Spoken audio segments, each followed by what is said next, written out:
ಮತ್ತೆ ಆಕ್ಟಿವ್ ಆದಂತಹ BJP rebels ನಾಯಕರು ದೆಹಲಿಯಲ್ಲಿ ಬೀಡು ಬಿಟ್ಟ ಬಿಜೆಪಿಯ ರೆಬೆಲ್ಸ್ ಲೀಡರ್ಸ್ ಕರ್ನಾಟಕ ಭವನದಲ್ಲಿ ಟಿಕ್ಕಾಣಿ ಹೂಡಿದಂತ ಬಂಡಾಯ ಪಡೆ.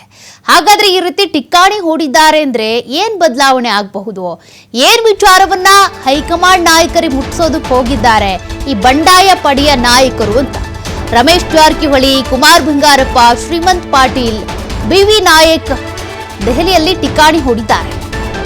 ರಾಜ್ಯಾಧ್ಯಕ್ಷರ ಬದಲಾವಣೆಗೆ ಪಟ್ಟು ಹಿಡಿದಿದ್ರು ರೆಬೆಲ್ಸ್ ನಾಯಕರು. ಸುತಾರಾಮ್ ಒಪ್ಕೊಂಡಿಲ್ಲ, ಈಗಲೂ ಕೂಡ ಬಿಜೆಪಿಯ ರಾಜ್ಯಾಧ್ಯಕ್ಷರು ವಿಜೇಂದ್ರ ಅಂತ ಅವ್ರು ಒಪ್ಕೊಳ್ಳೋದಕ್ಕೆ ರೆಡಿ ಇಲ್ಲ, ಬದಲಾವಣೆ ಆಗಲೇಬೇಕು ಅಂತ. ಇದೀಗ ದೆಹಲಿಯಲ್ಲಿ ವರಿಷ್ಠರ ಭೇಟಿಗೆ ಪ್ರಯತ್ನ ಮಾಡ್ತಿದ್ದಾರಂತೆ.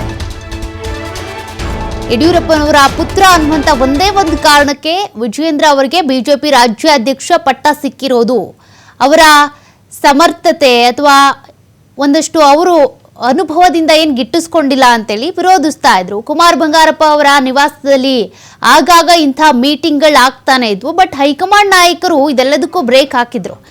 ರೆಬೆಲ್ಸ್ ನಾಯಕರು ಈ ರೀತಿಯಾಗಿ ಗುಪ್ತವಾಗಿ ಸೇರಂಗಿಲ್ಲ ಅಂತ. ಬಟ್ ಈಗ ದೆಹಲಿಗೆ ಹೋಗಿದ್ದಾರೆ, ನೋಡೋಣ.